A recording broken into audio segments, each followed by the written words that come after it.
Olá, crianças! Agora a gente vai começar a nossa sexta-feira com nossa aula de língua portuguesa, tá bom? Eu tenho um aviso antes, no comecinho agora. A pesquisa que eu dei na quarta-feira, como alguns grupos demoraram para se organizar, e como eu tô com essa boca bonita ainda, e tá doendo, eu deixei a mediação da socialização que ia acontecer hoje à tarde para segunda-feira à tarde, tá bom? Aí a gente marca um horário que seja melhor para a gente na segunda. Não precisa escrever nada, não precisa entregar nada escrito dessa pesquisa. É só para conversar entre vocês do grupo e socializar com os amigos na segunda-feira. Falar, eu vi sobre o mito do Curupira e eu quero contar sobre ele é sobre isso. É só isso, é bem simplesinho, tá bom? Só para a gente tomar conhecimento de alguns mitos e lendas diferentes. Belezinha?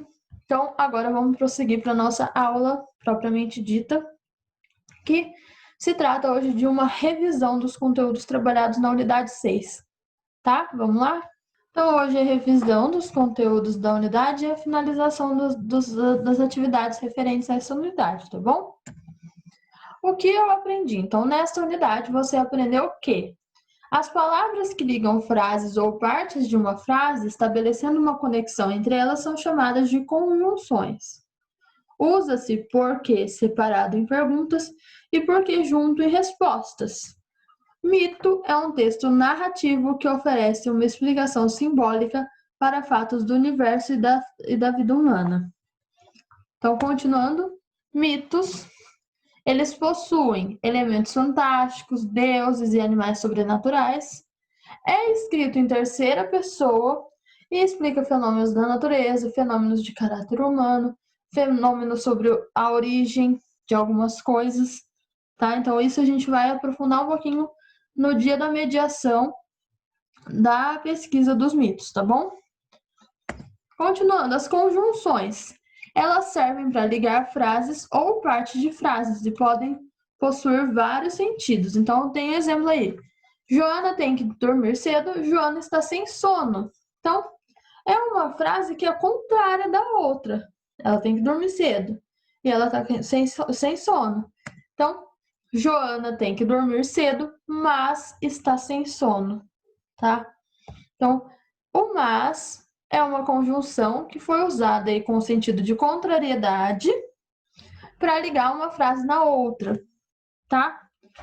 Então, temos mais alguns exemplos. Então, primeiro, a adição. Laura foi ao mercado, Laura comprou arroz. São duas frases. Então, a mesma pessoa foi no mercado, a mesma pessoa comprou arroz, né? Então, a gente pode adicionar ações que Laura fez. Laura foi ao mercado e comprou arroz. Então, o e é um exemplo de conjunção de adição, tá bom? Continuando, contrariedade. O garoto correu, o garoto chegou atrasado. Então, houveram duas ações que o garoto fez. Mas ele correu e ele chegou atrasado, tá? Então, o garoto correu, mas chegou atrasado. Então, esse mas é uma conjunção de contrariedade novamente, de oposição, tá? Pode ser porém, pode ser contudo, todavia, tá?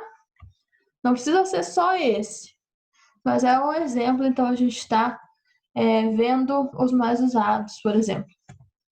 Tempo. Roberta fez a tarefa, Roberta chegou em casa. Então, Roberta chegou em casa, fez a tarefa. Então, Roberta fez a tarefa quando chegou em casa. Então, mostra o tempo que a Roberta fez essa tarefa, tá? Em qual tempo? Explicação. Eu estou feliz, hoje é meu aniversário.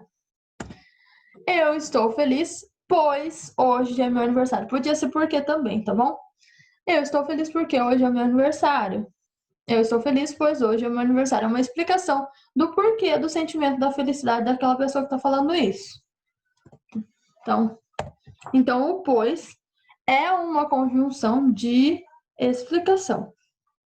Agora, a gente tem um exemplo de finalidade. Joelma foi a uma loja, Joelma quer comprar uma calça.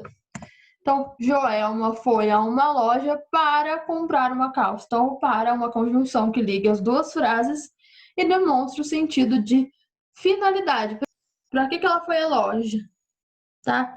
Então, é nesse sentido que o para está inserido aí nessa frase. Então, esses foram alguns exemplos. Pode usar outras palavras como conjunção, tá? Mas foram alguns poucos exemplos para a gente entender os sentidos. Mas e mais. Então, o mas é uma conjunção que une duas informações indicando sentido contrário entre elas. Tem o mesmo sentido de porém, todavia, contudo. Então, um exemplo, sou muito calmo, mas estou muito nervoso agora. Então, é uma informação contrária à outra, tá? Então, é uma conjunção de contrariedade. O mais, quando tem o i, ele indica quantidade ou intensidade, tá? Eu quero ir para a Europa, eu quero ir para a Europa mais vezes. Então, quer dizer que quer mais vezes aquela viagem, tá? Às vezes, na hora que a gente vai falar o mas, que é uma conjunção, a gente acaba carregando um i no meio. Mas o correto, na hora da escrita, é vocês prestarem atenção bem na intenção de usar aquele mais. Se for mas, que une duas informações e mostra uma contrariedade, é mas sem o i. Com o i é uma questão de quantidade, tá bom? Por que separado? Por que separado e com acento circunflexo? Por que junto e por que junto com acento circunflexo? Isso a gente aprendeu também. Então, utilizamos o porquê separado quando fazemos uma pergunta. Então, por que você está triste? No início da frase é sem acento gráfico. Você parece triste. Por quê? No final da frase, o porquê é separado e com acento gráfico, tá? Então, vejam os dois exemplos. Então, quando a gente usa o porquê dentro de uma frase interrogativa, o porquê é separado, tá? Utilizamos o porquê junto quando respondemos uma pergunta. Então, vamos responder a pergunta do porquê você está triste. Por que machuquei meu pé? Então, o porquê, quando a gente responde uma pergunta, é junto, tá? Outro momento em que o porquê aparece junto é quando o porquê aparece precedido do artigo o, assim ele tem uma função de substantivo, tá? Então, quando a palavra porquê aparece precedida do artigo o, aparece junto e com acento gráfico. Então, vocês precisam entender o porquê disso, tá? Então, é assim que a gente utiliza os porquês, os diferentes tipos de porquês, tá? Lembrando, porquê separado em pergunta, porquê separado em perguntas e o porquê junto para responder, tá? Atividades. Responda as questões da seção O que eu aprendi, que estão nas páginas 226 até a 228. Lembrando, a pesquisa dos mitos ficou para segunda-feira devido ao tempo de organizarmos. Tá? Foi pouco tempo para a gente se organizar. Tem crianças que ainda estão sem grupo e não me passaram os grupos ainda e precisam me passar, tá bom? Senão não dá para a gente fazer a nossa atividade render como eu gostaria, como está no planejamento, tá?